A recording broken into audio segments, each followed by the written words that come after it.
Vice President Kamala Harris and former President Trump are, quite expectedly, gearing up for their presidential debate, just as you would imagine they would. The candidates will face off for the first time tomorrow night. That's in Philadelphia.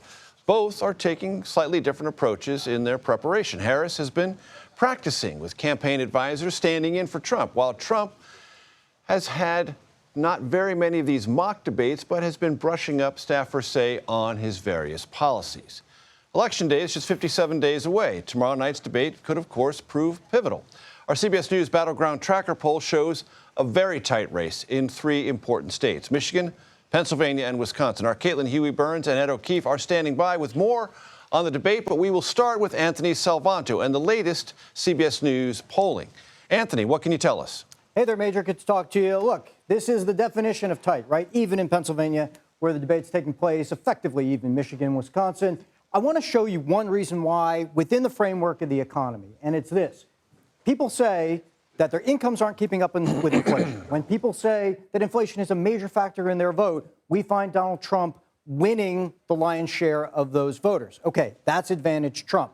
But that's a little bit retrospective, right? Sort of punishing the party in power if you don't think the economy is doing well. But then when I ask people, okay, whose policies or would their policies help the middle class, you get a much more even breakdown. You get slight majorities in all these states saying they think Harris's policies will. You get about half saying Trump's will, but a little bit of an advantage there for Harris. So framing how they approach the economy, that's one way you sort of do a viewer's guide to what you're going to see tomorrow night, Major.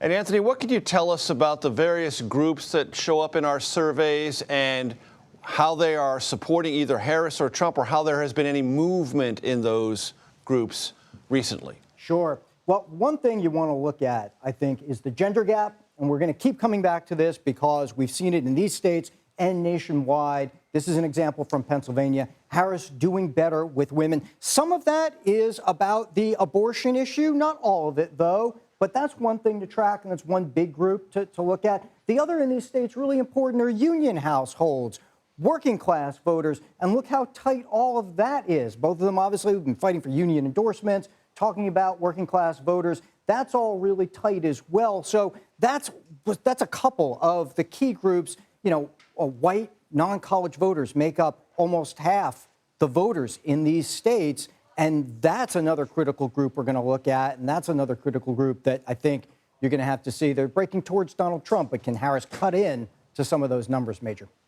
Anthony, it is assumed in the Trump world that when former President Trump posts on his social media platform, he is talking only to his base, and nobody else in America really pays much attention to those remarks, no matter how incendiary or ranting they may sound. What do we know about the effect, if any, of his social media posts on the electorate? Oh, people pay attention. They don't necessarily weigh that against their vote, though, by which I mean this. We find 7 in 10, and this is an example from Wisconsin, it's in all the states, who don't like those posts. In fact, they say that they're trying to be insulting toward Kamala Harris. But just the same, a quarter of those voters are voting for Donald Trump nonetheless. And many of his supporters don't think they're insulting. They like them. Same as in the eye of the beholder, Major. There's a lot of Trump voters who feel that the messages coming out of the Harris campaign, they also consider insulting. Yes, they tell us in this poll that they'd like to hear positive messages, that they'd like to hear good things from both candidates. It's politics, and so they may not get what they want, but that's how they feel, Major. Anthony Salvanto, always a pleasure. Thank you very much. Caitlin Huey-Burns and Ed O'Keefe join me now.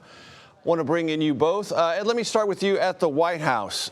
From the Harris campaign's perspective, how important is tomorrow evening's debate? Oh, it's crucial, Major. I think they see some of the surveys released by us and others over the weekend that continue to show there are gaps to fill in regarding who she is, what she's about, what she would do. And in the conversations I've had with Democrats today, across the spectrum, across the country, they've said she's really got to set up a contrast and give a sense of what she would do going forward, spend less time going back. If she can stoke him into personal attacks on her or grievances that he likes to air every so often, that's a net positive for them because it will remind those handful of undecided voters in these 7 states or so what he's been about and what he could continue to be about for the next 4 years. And if she's got some kind of a positive looking ahead message, that helps.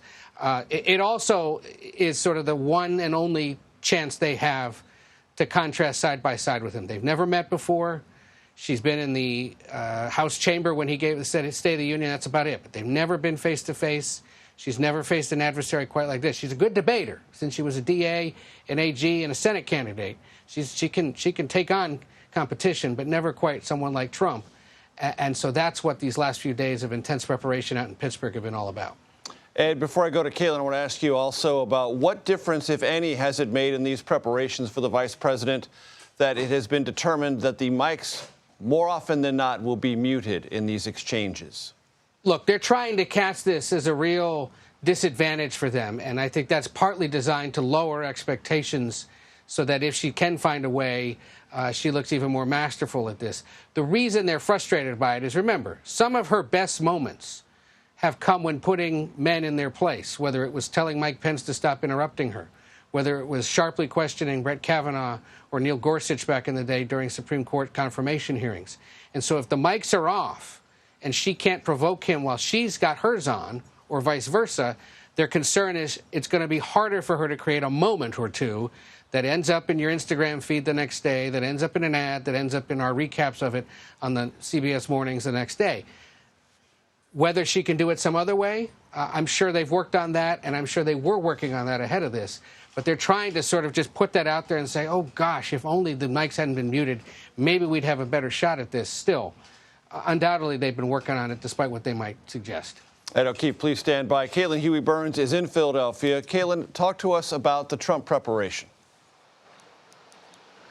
Well, the Trump campaign likes to kind of pride itself on the idea that they say that Trump doesn't need the kind of preparations and doesn't do the kind of preparations that Kamala Harris or his previous opponent, Joe Biden, did. They argue that he's doing interviews with media, that he's out there talking in rallies off the cuff on the campaign trail. And of course, you can argue whether that does accrue to his benefit when you look at the polling. But they kind of pride themselves on that. He has a more informal approach to that, and it could have worked to his advantage in that first debate. He essentially knocked out his opponent during the race. This, however, is a completely different set of circumstances. Namely, he is now running against a woman, and the campaign has been asked, how that changes their approach. And Tulsi Gabbard, the former congresswoman, former Democratic congresswoman, who's now advising Trump and helping with the preparations, said today that to kind of battle that, or to kind of confront that, they are going to argue what Trump's policies do for women compared to the current status quo. But it's also interesting, Major, a senior advisor to the campaign, Jason Miller, told reporters today that it is impossible to prepare for a debate against Donald Trump in their view, because he said that going against Donald Trump, preparing to go against Donald Trump, is akin to preparing to go against Muhammad Ali or Floyd Mayweather. Insofar as you don't know what angle he's going to come at you with, you don't know how he's going to come at you. I don't know a lot about boxing, admittedly, but in my view, that is setting pretty high expectations for this kind of performance to make that kind of comparison. So as much as they argue that this is a moment that they believe all the stakes are high for Kamala Harris, they're setting some pretty high expectations for themselves as well today.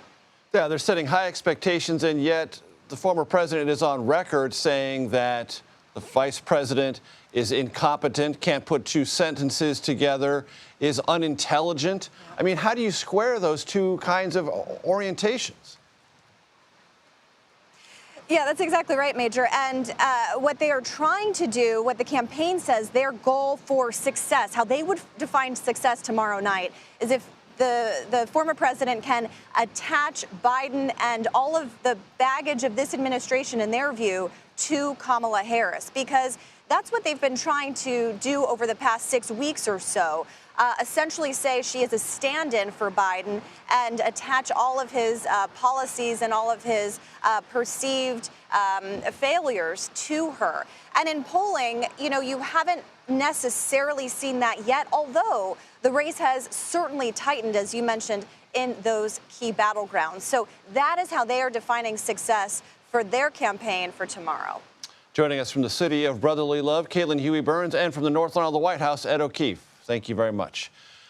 Here's something you will be very interested to know. We will have special editions of America Decides tomorrow from the Debate Spin Room in Philadelphia at 5 p.m. and 7 p.m. Eastern. The debate itself, hosted, we should note, by ABC News, can be watched right here on CBS News 24/7 starting at 9 p.m. Eastern.